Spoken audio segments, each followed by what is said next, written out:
Welcome to the party. I'm Sam Ekstrom of Locked On Sports Minnesota. Josh Oliver extended. Unlimited money? I guess so. Wow.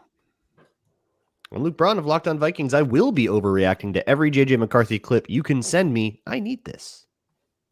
What's happening? Luke Inman at Luke_Spinman, Cedric Griffin, or Fred Smoot. Who's our cornerback two on the All-Quarter Century team? We debate that and more next. Duke Shelley. Duke. Hey, this is Arif Hasan with Wide Left. I've gone 3 days without energy drinks. I'm not handling it well. Oh, no. It's just pure gasoline. There's Locked On Sports Minnesota podcast. It's endless Minnesota Vikings talk with the diverse voices of your local experts. It's time for the Minnesota Football Party. It's your guys hanging out talking next level Vikings football. So join in with Arif Hasan, Locked On Vikings Luke Braun, Superior Sports Talks Luke Inman, and Vikings insider Sam Ekstrom, plus the biggest names in Minnesota football for the Minnesota Football Party. And it starts now.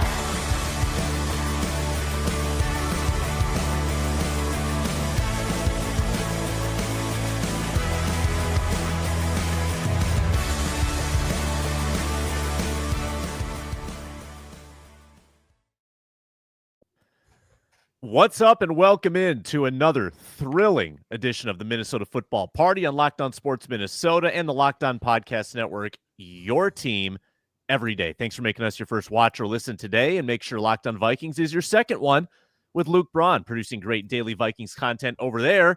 Find our audio in the Locked On Vikings podcast feed. We're streaming on Locked On Sports Minnesota and Locked On Vikings live every Monday, every Thursday.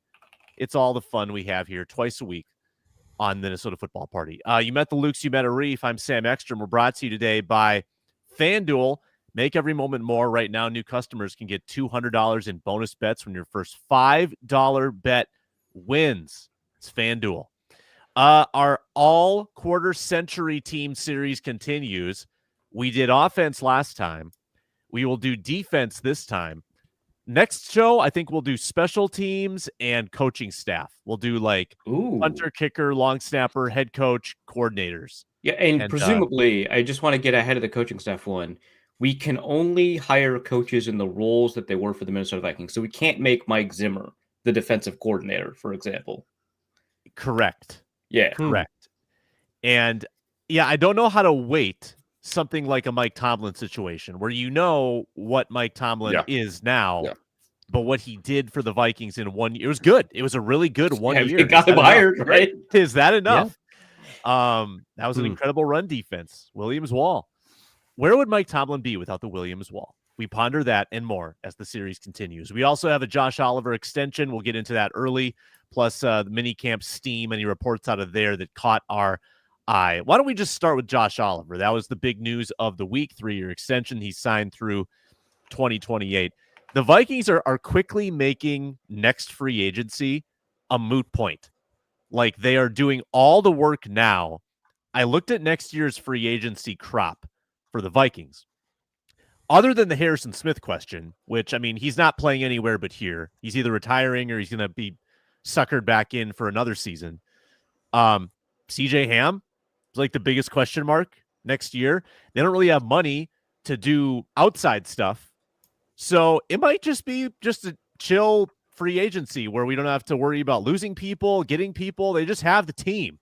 That includes now Josh Oliver. So it's a big contract for a TE2. I think we raised our eyebrow maybe a little bit when they did it the first time, and now they keep him in the building for his blocking ability. And as Wes Phillips said, Luke Inman called him the best Y, like the Y in coach speak, blocking tight end. How many tight end bests can this coaching staff support? Best tight end 3 in the league for a while. He's gone now. Yeah. They love this guy. It's like a politician just going back to the same well of catchphrases. Yeah, right. You know, this community is full of hard-working, blue-collar type guys that value tight ends. Yeah, it's like spin the wheel. Unlike I got 7 on there. Shelbyville over there. Shelby. Spin the wheel. I got they don't 7 get us. catchphrases. Yeah. They love this guy, man. They clearly love him. I raised my eyebrows quite a bit. I was highly critical the first time they brought him in, right? I thought that was pretty spendy price tag to pay a tight end to. Definitely feels like, unless you like watch the nitty gritty, which we've talked about on the Vikings postcast shows, which we've talked about on this show as well, unless you watch some like the all 22 back, I think Josh Oliver gets a little underappreciated. I mean, he truly is one of the best blocking tight ends. And what I think is pretty cool about his story too, he came out of San Jose State as a pass catching tight end.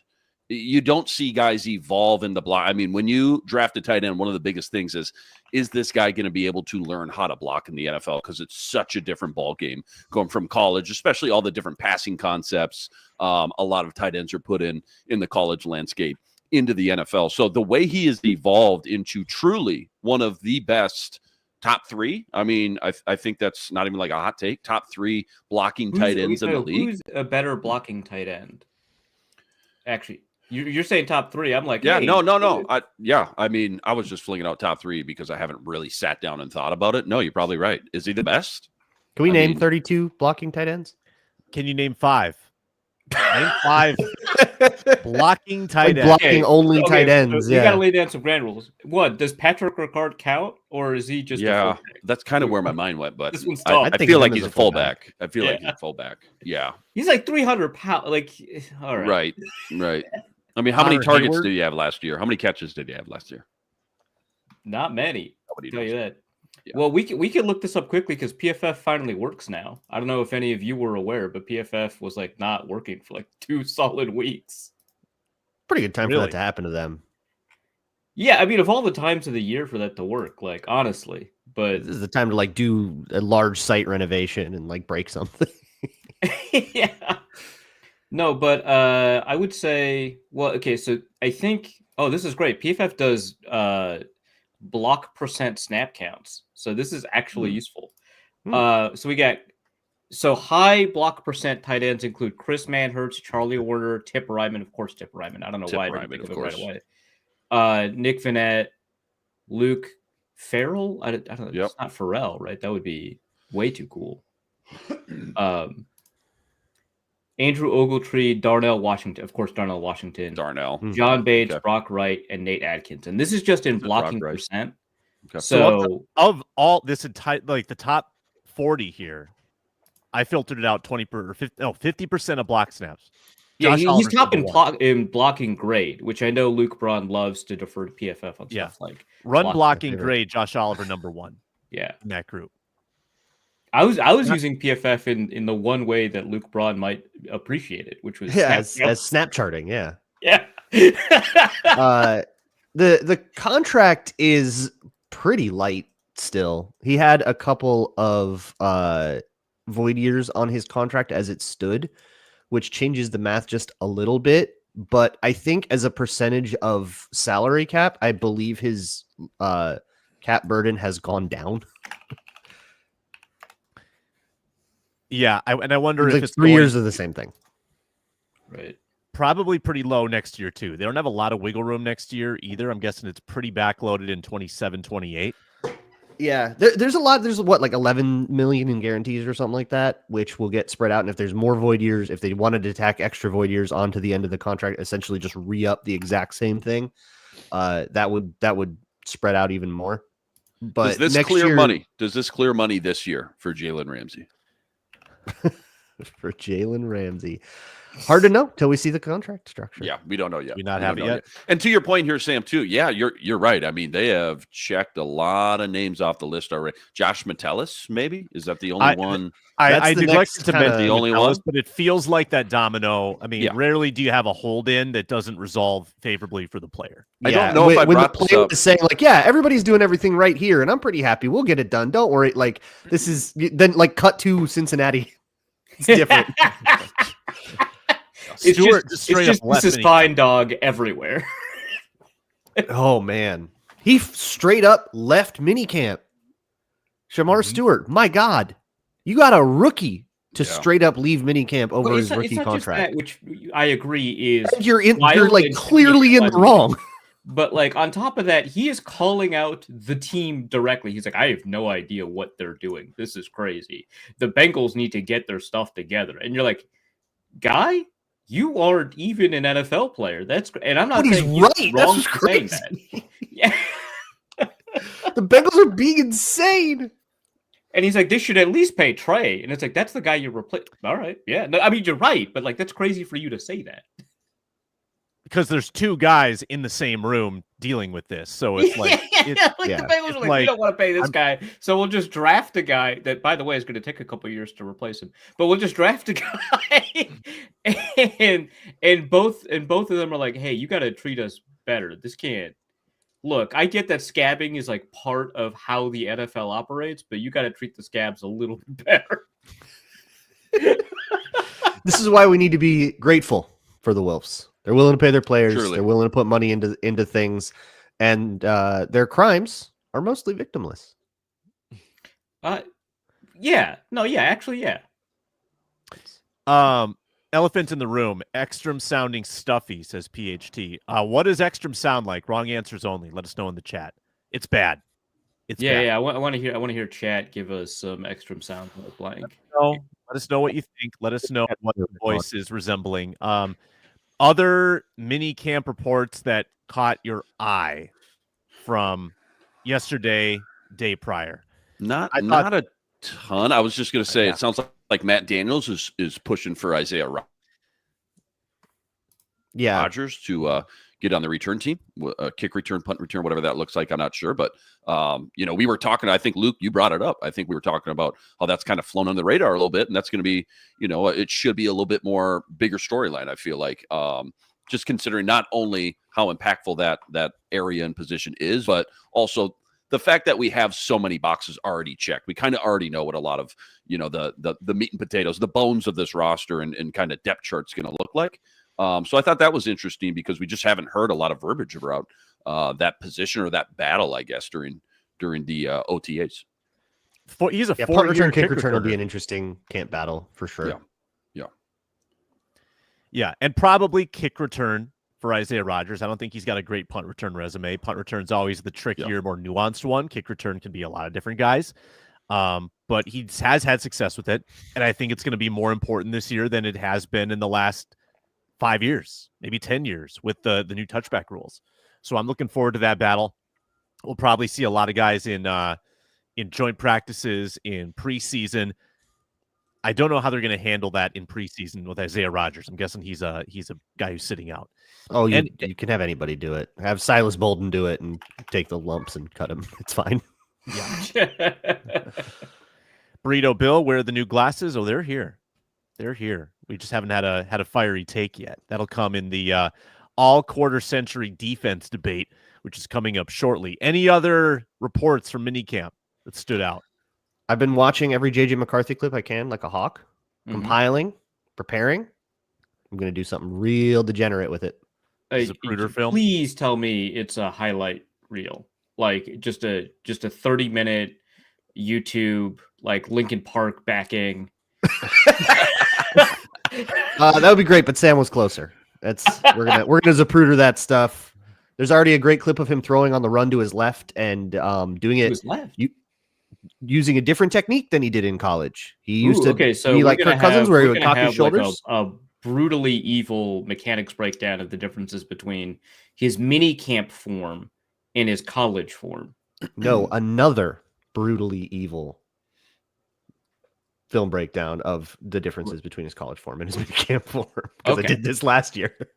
Look, hey, if you want to write it in text, I've got you. Right, we'll see. But so he would cock his shoulders. This is the way Kirk Cousins would do it too. And it's slower, but you kind of get your shoulders realigned, you make the pass, and that's how you do it. It's a little slower, it's harder to control. You need a certain Cousins flexibility. Is good in the boots. That makes sense. Yeah, it works okay, but it's preferable if you can to do it like the way Mahomes does it, where he kicks out his leg and you kind of starfish it. Dak Prescott's really good at this too.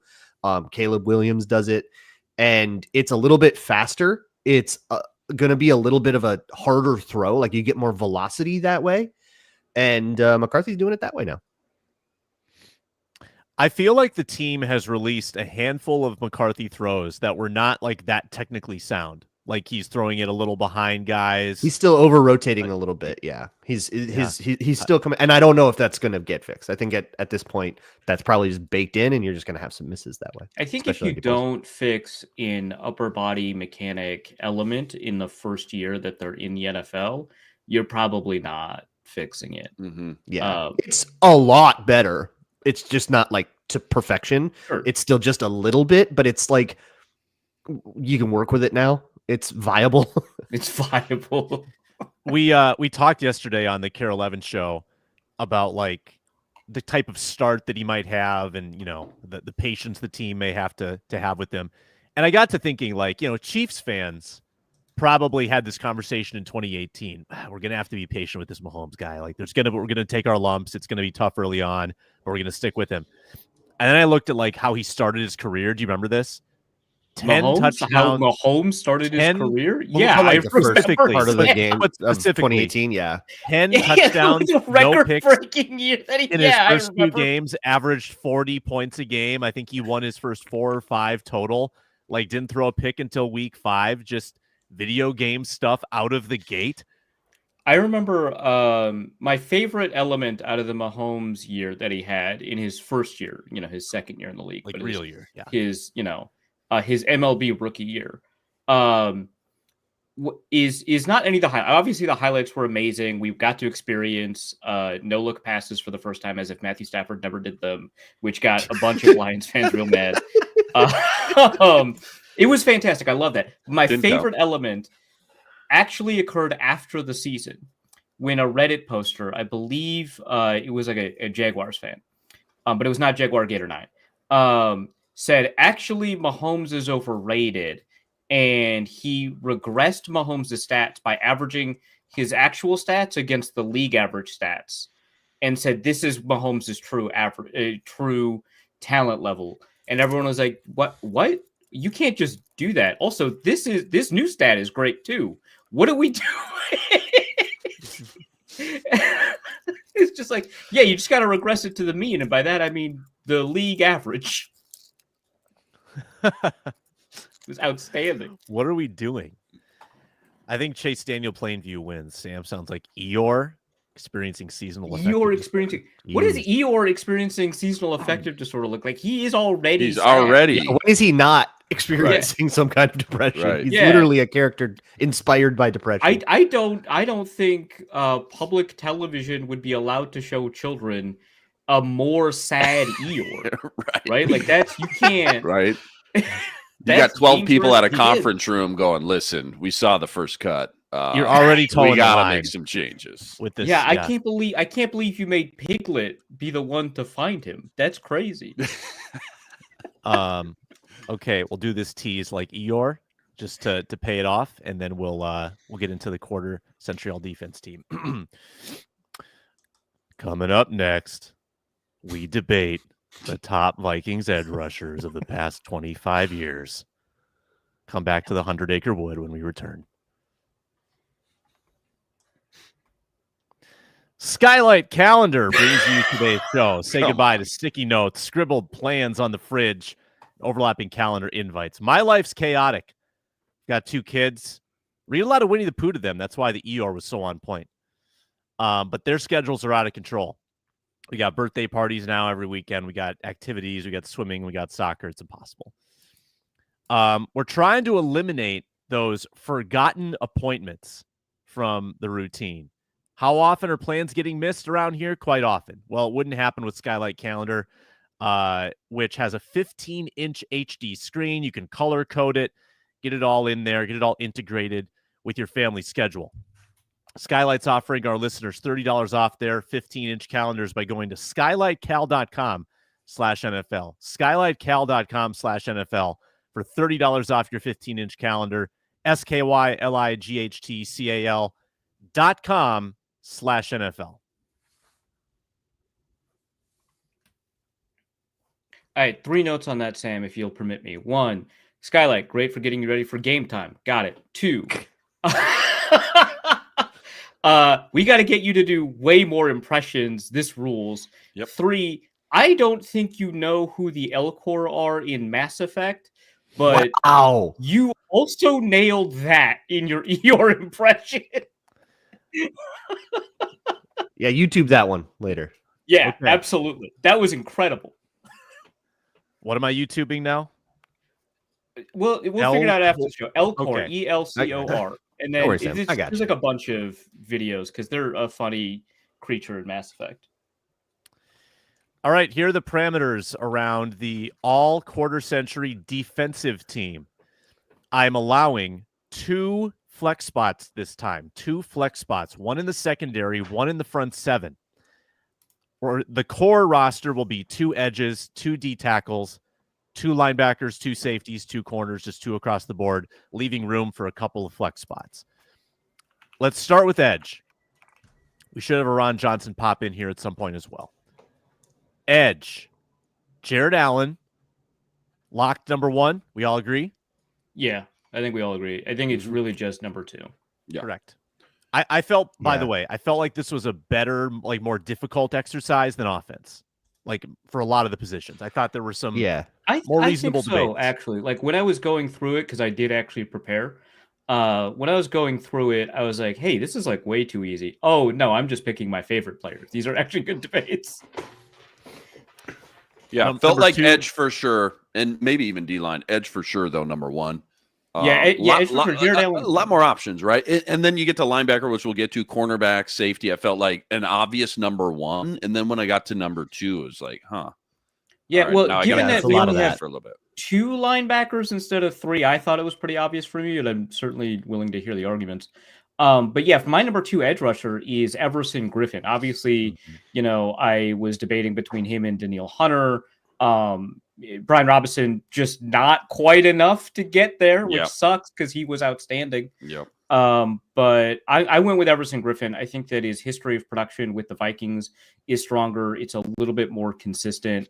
I didn't look up which one had like more sacks with the Vikings or whatever. I assume it's Everson, but I don't know.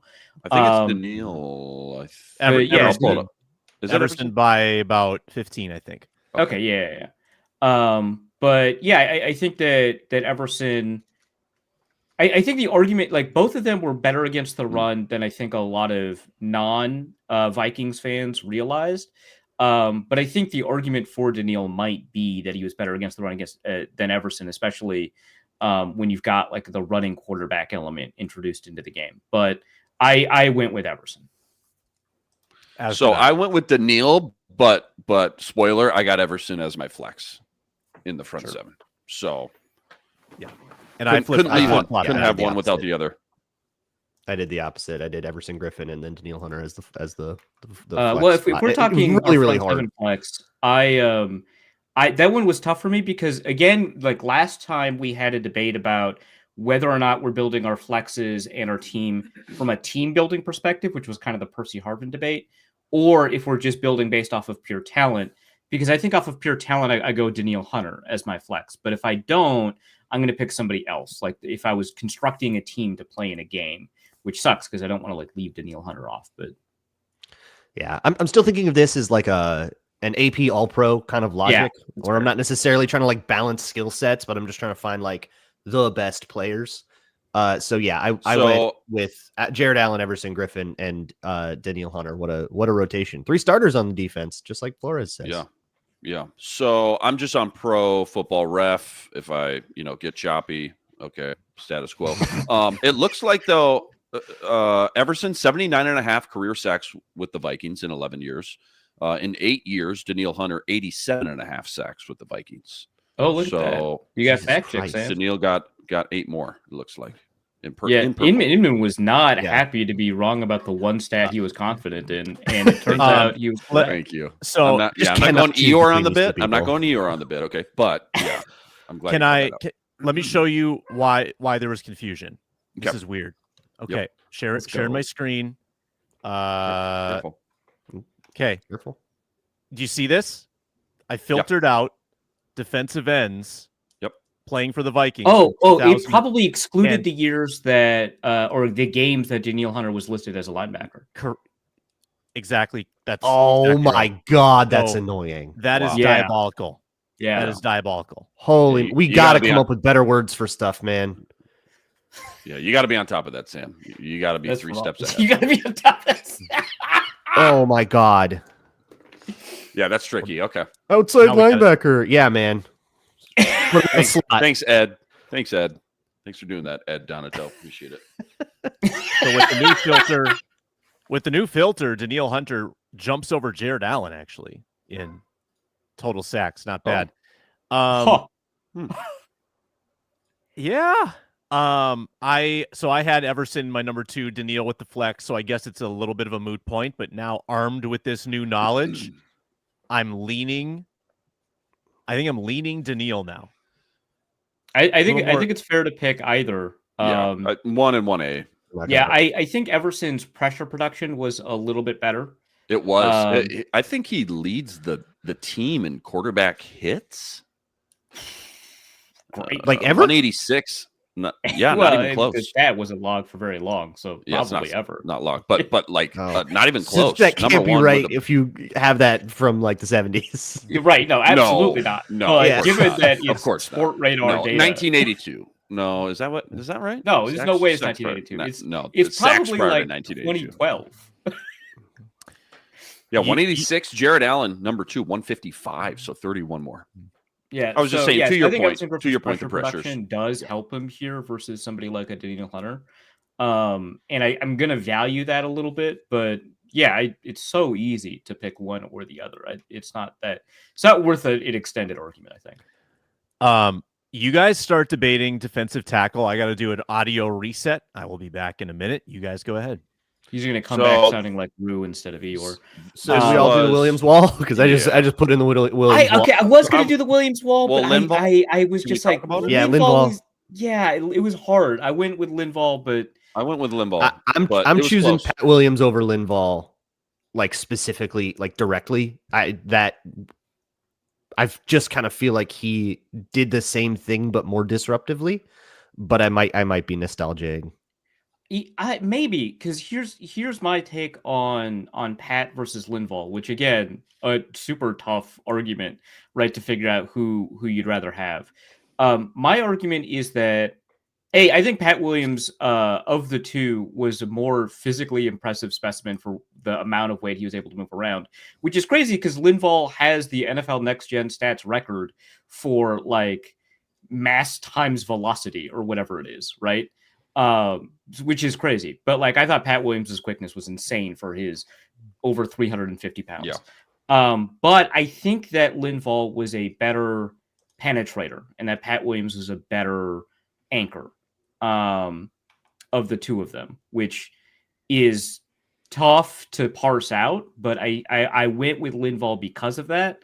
And I think you end up with a little bit more of a productive defense that way. But this one was a really difficult one for me. Mm-hmm. Who went with Linval officially? I went with Linval. I did. Yeah. So Luke Inman. I went Kevin and Pat. Yeah. I think we also went went- Kevin Williams, right? That's Kevin, that's the obvious one. It's like every single one of these. There's like the obvious one and then the really hard second one. That's what I'm saying. Yeah. Yeah. Well, yeah. someone in the chat was like, "Can we do a Sharif Floyd counterfactual history or something like that?" And it's like, hey, if we had like all of healthy Sharif Floyd, maybe he enters this conversation. If he was really good for 7 more years, maybe he can compete with Kevin Williams for this spot. How about Tom Johnson? Sam, you got Tom Johnson on there? Tom Johnson, high sack totals. Yeah, the 20 Thunder yeah. Bucket certainly deserves a conversation, but not like he's not No, really no. realistically Just a name competing drop. That's with what he three. deserves. A name drop. Yeah. Yeah, a name drop for sure. I almost gave it to Linval though because he scored a touchdown once. Like how Created awesome was that? the epic gift, the meme. Yeah. Yeah. One of So the you great- sorry, Sam. You went with Pat. I did go with Pat. Okay. Totally. Kevin and Pat. Yep. We're in lockstep, I Sam. like that. Williams That we're split here. Mhm. That feels. I also had Danielle Hunter and then Everson Griffin in the flex until I thought about just like the Jim Marshall-ish effect Everson Griffin had on the franchise for a long time. But Yeah, no, absolutely. The vibes were high. Yeah. Let's go to linebacker. Again, we've got 2 linebacker spots. I think we all used our flex already. So I think, again, you're going to get in. This number 2 is going to be a great debate. Maybe even number 1. Arif's best friend, Chad Greenway, certainly in the mix for that spot. Easily Chad Greenway's. Yeah, I got Greenway. Again, these first couple are again, just kind of like no brain for me anyway. Greenway. And then I went with EJ. I went with EJ number 2. I totally get why you go with EJ. I totally get it. I can't get past Kendricks. I just cannot get past Kendricks. I went Kendricks and I struggled. Like I thought about it for a long time. Yeah. And this is also, by the way, this is where I kind of so I mentioned that like if we're doing like an all-pro style selection, I go with Danielle Hunter as my flex. If I were building a team, right, I go with Anthony Barr as my flex. He's not a better linebacker with that for a while too. I kind of want to do that as my secondary flex and just kind of like really fudge it because I don't really know what's secondary flex. Yeah. But strong safety. Yeah. Excluding Barr is probably the one I feel the worst about.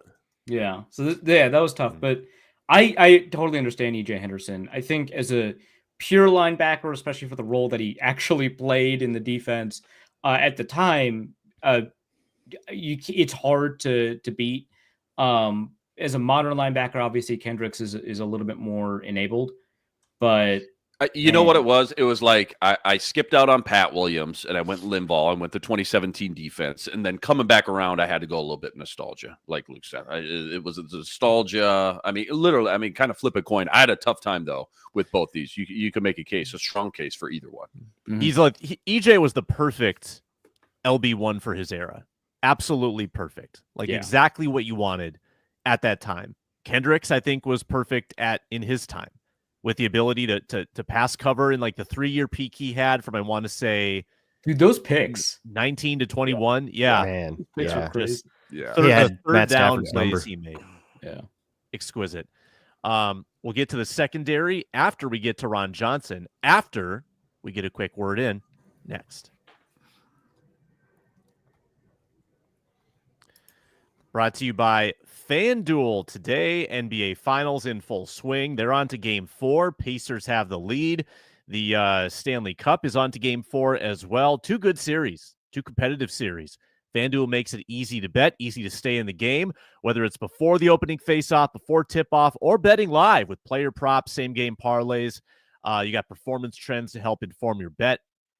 You can bet on the players. You can bet on Shea with a big bounce back in Game 4, or Jalen Williams, big bounce back in Game 4. That's where my money would be. You can bet on their points and rebounds, assists. Bet on the Thunder against the spread. If you're new to FanDuel, it's the perfect time to sign up. Head to FanDuel.com. Place your first $5 bet. If it wins, you get $200 in bonus bets. Make every moment more with FanDuel, an official sports betting partner of the NBA.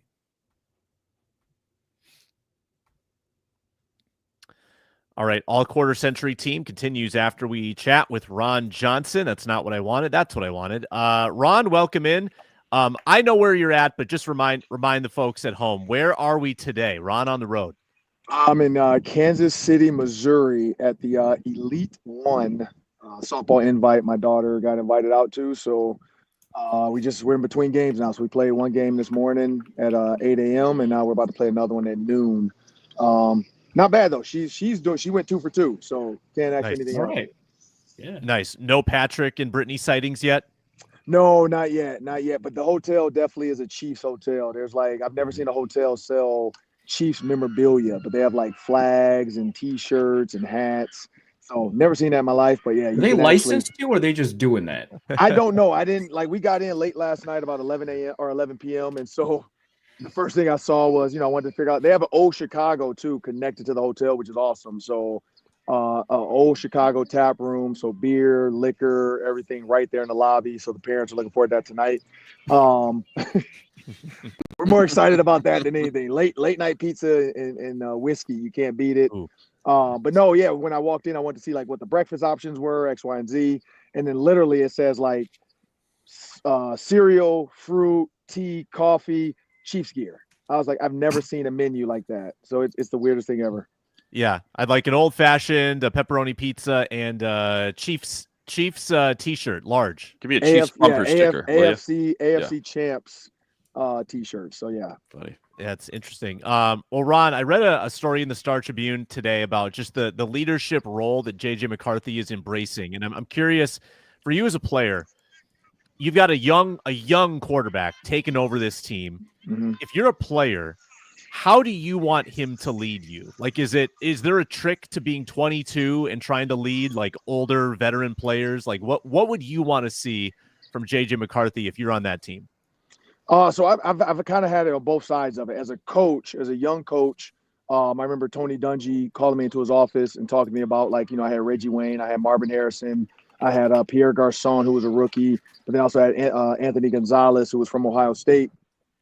And the one thing, Tony, I kind of asked him that, and Tony kind of told me what he did as a young coach when he had my dad, Mel Blount, Wagner, Blyer, and he just said, and Donnie Shell, he said, he kind of asked those guys what they needed. What kind of leader did they need? What did you need from him? And so I also had Kyle Bowler, who was a rookie my third year, come in, and he was our starting quarterback that they drafted in the first round with Terrell Suggs. And the one thing I saw from him, what Billick wanted was just like, look, you got older, you got Todd Heap, you got Jamal Lewis, you got Jonathan Ogden at left tackle. He had some older guys. He had Ray Lewis already, Ed Reed on the defensive side. And so the one thing they asked Kyle Bowler to do was, man, like, just listen. Like, you don't need to lead by authority. Don't lead by, like, force. You're not Peyton Manning. You can't curse a guy out when you haven't done it yet. So I'm pretty sure JJ McCarthy is kind of leading by example, but also asking those guys, what do you need from me? Like, what kind of leader do you need as a defense? Hey, how can I help you out? I know the answer we know is, not turn the ball over, not get them back on the field fast. And then ownership and accountability. I think that's the biggest thing from a quarterback. If you make a mistake, don't blame other people.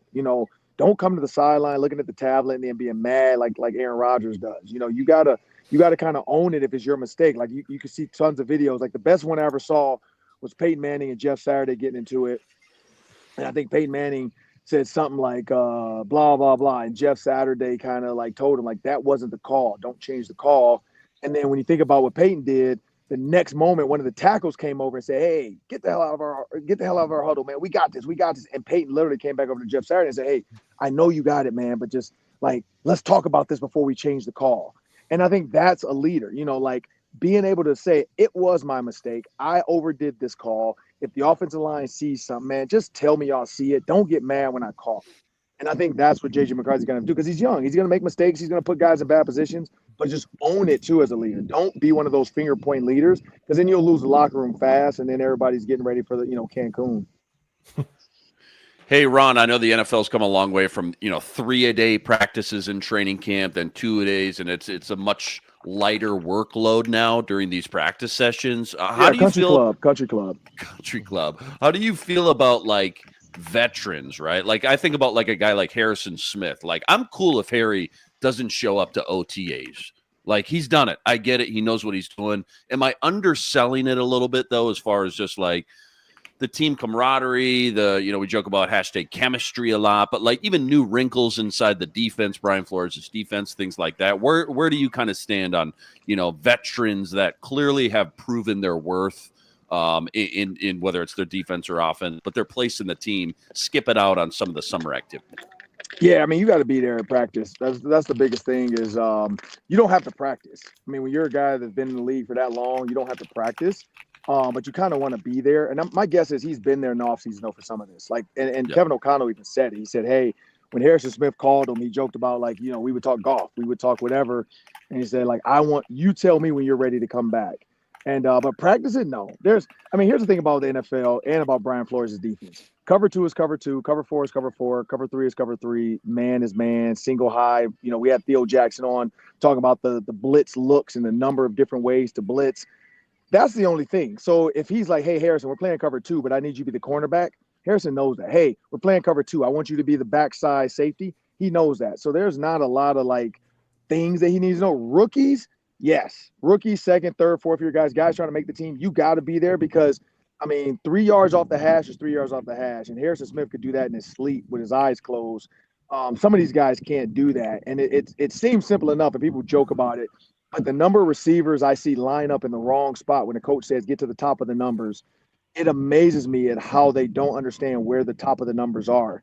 And it sounds simple enough. People are like, well, which one is the top? if you look at the freaking number on the field, the way they drew it, what is the top of the 4 and the 0? Like, you know, like it's the top or the bottom. Like, it's not hard. But it's just terminology throws guys off sometimes where, like you say, get to the top of the numbers and guys are like looking at the number like, which one's the top? Like, are you stupid? So I you know, that 3 yards inside the number, 3 yards outside the number, all those little things, I think that's the key. And so that's the one thing I noticed, like you're going to figure that out. And Harrison Smith doesn't need that. He knows exactly 3 yards off the hash. I know I see Luke Braun's, you know, video breakdowns every week. And that's the one thing he always talks about. Was that a spy look? Was that a cover 2 that turned into a cover 3? Harrison Smith knows all that. Some of these guys don't, though. You'd be surprised at how many blown coverages are by young guys and quarterbacks that can't read, you know, 2 safeties high, 2 safeties, you know, low, cover 4, you know. So, yeah, younger guys for sure. But Harrison Smith, no. I mean, chemistry. Here's the thing, too, Luke, Inman. We didn't have this type of technology. If I'm a captain, I could literally put a Zoom call together and we could all sit and have a drink and talk for 30 minutes. It's and evolved. Really just, like it's so different now. One of the players was telling me on their iPads, you know, if they do, I forgot what it's called, but they can all get on and see something loaded together. And so that's something we didn't have. You know what I mean? We would have had to be on like house phones looking at the same VHS tape. Together at Old Chicago. Yeah, exactly. Or like, hey, what did you rewind that? You know, like they don't have that now. They can all jump on an iPad. Keenan McCardale can load something up. They can all see the play, and then boom, that's the play. Let's talk about it quick. All right, you're off. Go golf or do something. You know, like it's it's way different now. Yeah, and then your wife tries logging on to AOL, boots you off the landline, and all of a sudden is that what keeps happening to you? And then you blow the coverage. That spy look the next week. You know, no, I get it though. The physical practices have shrunk down so much, but the mental capacity, the bandwidth with the technology now has increased exponentially. It feels like so. Yeah, good point. Yeah, Ron, Isaiah Rodgers has been pretty much penciled in as the CB2. It sounds like the way that Flores is talking about it, like he's got that job. And Matt Daniels wants him to throw the returner job as well. He's had that returner job. He's never really had the like bona fide starting corner thing. He's either been rotational or he didn't hold it in Philadelphia. Young guys came up and Quinion Mitchell had a thing. What do you think is going to be different here? Do you think this is going to be another season where the Vikings have to hide their outside corners? No, I just think we might want to check FanDuel just to make sure. You know, like I think if FanDuel doesn't allow him to place bets, we'll be this is a joke, people. It's a joke. So here's the thing. He's light in the butt. We already know that. Reggie Wayne told me and Sam that, you know, that he's a little bit lighter. Like 5'10", $170. Yeah. Correct. So he's not a true like jam, get up under your skin, under your shoulder pass type of corner. He's a finesse guy that can read the ball. He has great ball skills. Again, being a kick returner, punt returner, and being able to play corner means he can catch the ball. He can judge the ball in the air deep. And so I think that's the biggest key. He moves well. But again, I keep bringing this up. You still got Avery Thomas and Jeff Okudah. You have a guy because of where he finished the season at, and that's what you thought when you brought him in. You still don't know. I mean, we might go into game 1 and 2 of preseason or even this Patriots week, and Avery Thomas and Jeff Okudah, who both been starters in this league, might, you know, look better at those positions, you know, and it could be like, hey, Isaiah Rodgers, you're going to play, but you're going to be CB3, and then we're going to move Byron Murphy into the slot, you know. So you just don't know what it's going to look like. But no, I think it is good to kind of have it, and that's why they said it. You don't want to really go in with a true battle. You want the guy to see how he fits in with the ones, and if that's your guy, I think I'd be fine with that. Yeah, so relatedly to that, like a lot of times when you're like sketching out what your defensive game plan is going to look like over the course of the offseason, you've got a pretty good sense of like, you know, who you can rely on to do what, right? Like this linebacker's got range, so I can put him, you know, in this spot a little bit more often, or hey, this cornerback's like pretty good at man coverage, so I think I'm going to call those coverages a little bit more often. But like, what happens when you're wrong? Like, not just like that there's an injury, right? And you got to change your game plan, but like that we don't have the goods in the cornerback room or something like that, like which happened to Mike Zimmer in 2020, right? Like, how does a coaching staff kind of adjust to, oh, we don't have the horses for this? You play cover 2 and 4. You really seriously, or I mean, honestly. So if Byron Murphy's your guy, let's just say Byron Murphy, we know he can play man. You play a little bit of 2-man to one side. and then the other side you play more of a quarter. So it'd be cover 6 is what they would say, quarter, half. Mm-hmm. And you allow that quarter, half man where Byron Murphy's going to kind of trail the guy, knowing underneath if I have the linebacker help, I got it. If I don't, I got to keep trailing. And so if I do have help, then I can keep trailing. If I don't have help, I got to peel off and protect the flat. So you play a lot of quarter, half. Like cover 6 becomes your look, but you hide it. Like you motion with guys, you make them think man, you just play quarter, half. But if you don't feel like, or you play 2 and you have to play 2 with like a nickel spy. And honestly, that's why Josh Metellus is so valuable. You can make him your linebacker that chases in the Tampa 2. And I think that was the interception he got when he kind of ran down the field with the Packers game where he didn't know he had it and he kind of reached back and picked it off. That's just playing Tampa 2, but Josh Metellus is your screamer up the middle. And it's harder for a linebacker or a receiver screaming up the middle to beat Josh Metellus compared to, running with Blake Cashman. And I think you do that. You do a lot of Tampa 2, you do a lot of quarters. I mean, if you don't think you can play man, you just don't do it. And it sucks. And Flores, I think, 2 allows him to still rush and maybe have a quarterback throw into a mistake or play quarters. So you're playing off and you charge everything knowing, hey, I gotta break on this curl route. You know what I mean? And knowing I'm not going to give him time to throw the corner. We're going to run a curl with a corner over the top. I just won't give him time. And that's why, Brian Flores blitzes so much because he doesn't want to give guys, you don't have Deion Sanders out there. You know what I mean? You don't have Xavier Rhodes in his road close era. I don't even remember what year that was. 2017, 18? Yeah. That's, if you don't have that, you play a lot of zone. And it sounds easy enough. But even zone, we've seen the Rams, guys like Matthew Stafford pick zones apart because they know the holes. Ron, enjoy the softball. Make some good FanDuel bets while you're out there, and we'll talk to you next week. I got to check. Is Missouri a FanDuel state? Yeah. You're about to find out, aren't you? Yeah. We'll let you know. There's a casino here because we passed it on the way to the field. So I know there's a casino. So I'm guessing they're a FanDuel state. I would hope.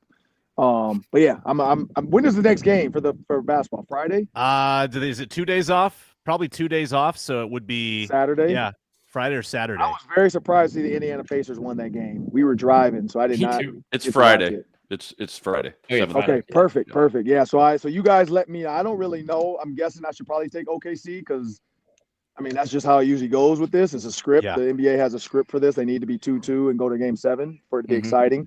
So I'm gonna have to throw that down. Is there anything else I can bet on? What's going on right now?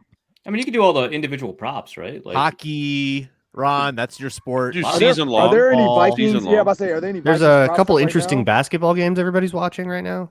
You could you could Lynch? do You talking about Viking, the like Liberty, JJ Braun? McCarthy, Lynch? comeback player of the year, like we talked Yeah, about yeah. on Tuesday. Oh yeah, Lynx. maybe I will put. God, I some hate down the on Storm. JJ. I'll put like 40 down on JJ McCarthy, rookie of the year. I got that one. I'm gonna do that. Like it. Yeah, awesome. Good stuff, All right. Ron. Thanks a lot. Good luck Appreciate with it. the softball. Yep. Ron and I had a quick pause. completely different conversation. Yeah, we did 2 conversations at once. That was really quality audio we just produced. We definitely just ruined that. Yeah. June 12th. Great exit. OTAs for all of us. The all quarter century secondary up next. If you're in prison, you don't count. What? Oh.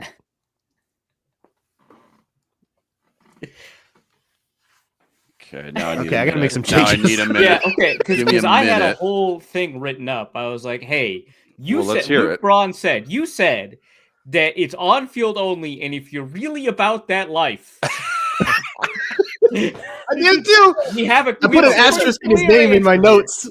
Oh man. I did choose a backup in case somebody objected, which I think is fair.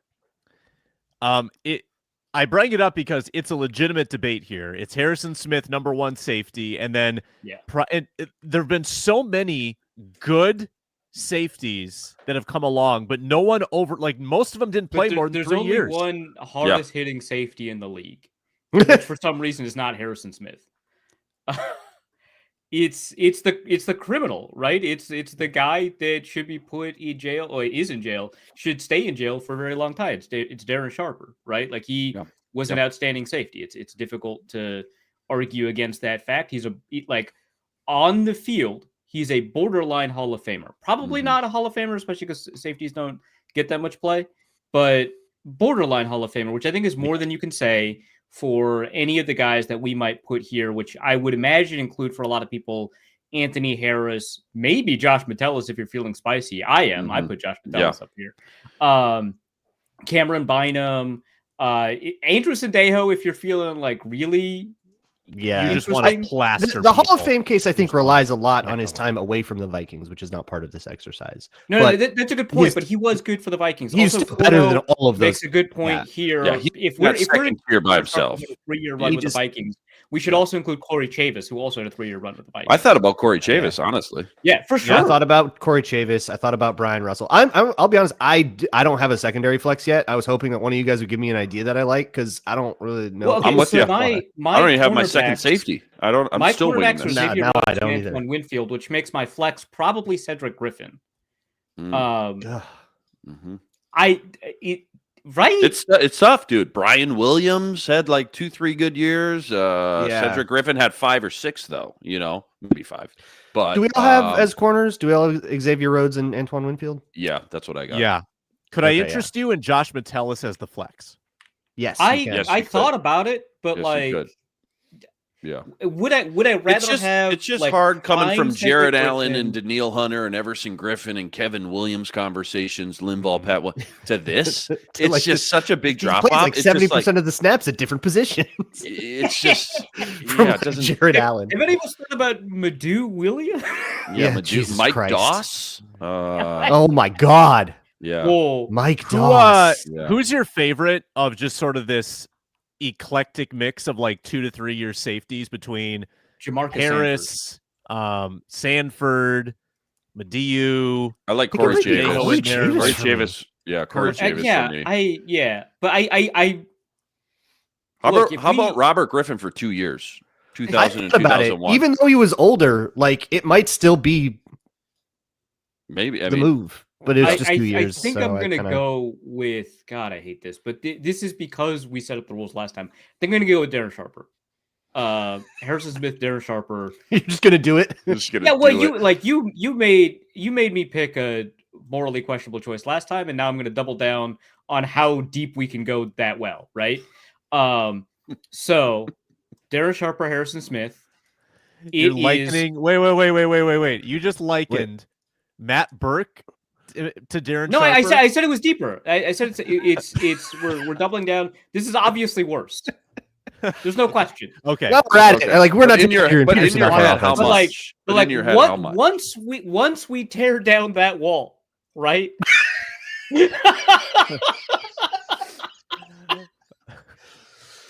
Oh my gosh. Plus, I mean, like that's like a pretty tough secondary to like try to catch one over the middle, right? That's gonna hurt. So yeah, you're gonna get smoked. Yeah, I'm gonna go Corey Chavis and Josh Metellus. Yeah, I'm gonna do Harrison Smith, I assume. Of course. I walked into this show with Sharper flex, on the list. Metellus as my flex. I think I'm stuck with that. I'm sorry, everyone. And I'll do Metellus as the flex, I guess. I'm going to do Cedric Griffin as my flex with Rhodes and Winfield. Boy, Slim, like, it really contextualizes. I'm kind of surprised we didn't have any conversation at all about Trey Waynes because he had a good 2 years. I think you guys made fun of him last show, and I think it scared everybody off. Well, I'm not. I'm not picking Waynes for the same reason I'm not picking Cedric Griffin, which is like you were CB2. Yeah, you could make a stronger case on Terrence Newman, honestly, for me. Oh, how about Pat P? How about Pat P? Pat P. Yeah, if we want to do something like that. Again, he's not on my team, right? But like, I just thought like there was a year where he was the better of the two quarterbacks between him and Rhodes, right? Yeah, and I think that's worth pointing out, and it's a fair consideration. I feel like that has more to do with Rhodes than Waynes. He was good that year. Come on, he was good that year. But no, that's fair. I get what you're saying. Let me just Terrence throw Newman out some other. Probably a better shout in that circumstance, regardless. Let me just throw out some more. I just wanted to put it out there that like of like a cornerback group that includes like Lito Shepard and Asher Allen, that like Trey Waynes is not in that category. Right? There's so many people in this history of this secondary that would be like the sixth best guy in the free agent class that year. Yeah. Inman, what were you gonna say? I was just gonna just because it's fun. Just some more random name drops here. Brian Russell, I think you guys already mentioned him. Mike Doss, I threw out.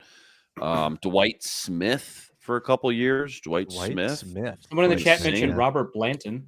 Robert Blanton, Jesus. yeah. Tank Williams, Xavier Woods. Xavier Woods. Xavier Woods. Woods. Hey, he was Uh, bad. Good year. Yeah. Yeah, it's a mix. It's a Hussein Abdullah. hodgepodge. Hussein Abdullah might be top like 6. Actually, yeah. Yeah. Honestly, Because like from that like Sanford, Williams, almost Blanton era, Hussein Abdullah was like not bad. Who is the guy Yeah. from South Florida? Mistrail Raymond. Mhm. Mr. Mr. Raymond, number Raymond, 41. Yeah. How about, yeah, Hussein how about Abdullah Tyrell- didn't come on until he was Tyrell a chief. Johnson? I feel like. Yeah, Tyrell Hussein Johnson. Abdullah Missed the best was of him. clearly much better as a Chief than as a Viking. That's for sure. But like as a Viking, I would have taken him over Madhu and Sanford. Yeah, I remember being mad that they let him go. We were right. preserved 5 minutes for Luke Braun to hit us with some trivia. You got some trivia? I do. Do you want All right. the? Let's do 10 questions. Ring in with your name as your buzzer. All right, Vikings only. Yeah. All right, let me find what's the Vikings. In 1998, what Vikings linebacker set an NFL record with 157 yards in fumble returns? Sam. Yeah. Dwayne Rudd. Wow, you got it. Ooh. You're sick. You're sick. Literally. That's And Yeah, and you should go to prison. He had a big one against the, I want to say Bears on like Sunday Night Football late in the season. And I think he had one against the Bengals too. for what team did Hall of Fame center Jim Langer play for 10 years before playing his final 2 seasons in Minnesota?